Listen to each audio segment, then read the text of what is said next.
Soyez les bienvenus sur notre chaîne YouTube et que Dieu vous bénisse. Pierre Ayo était avec ses frères et sœurs à la colonie pour un retrait spirituel avec ses frères.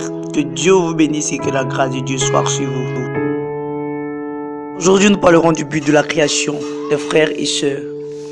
Donc, qu'est-ce que la création ou pourquoi Dieu a-t-il créé l'homme?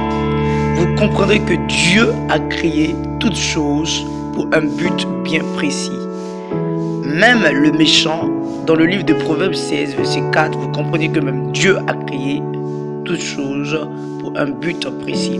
Les gens se poseront la question, pourquoi Dieu a-t-il créé l'homme? Comme je lui disais que Dieu a créé l'homme pour l'introduire dans la gloire. Certains se poseront la question, est-ce que l'homme est-il entré dans la gloire?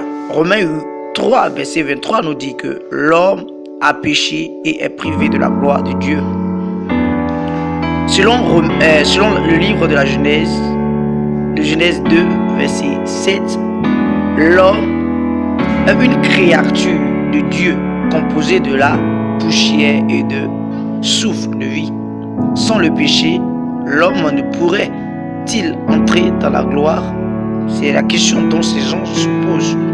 J'aimerais dire à quelqu'un que l'homme étant créature de Dieu, même sans péché, ne pourrait pas entrer dans la gloire, car il serait détruit. Dans Exode 33, verset 20, dans Deutéronome 4, verset 20. Certains se poseront la question, comment rendre alors cette cohabitation possible, c'est-à-dire vivre ensemble?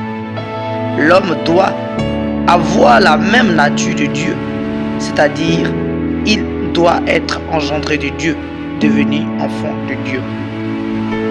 Alors, on se pose encore la question, comme ça, mais comment être engendré de Dieu? Comment être engendré de Dieu? Pour être engendré de Dieu, l'homme doit consommer l'arbre de vie qui est Dieu. Dans Genèse 3, verset 1, en conclusion, l'homme a été créé pour entrer dans la gloire.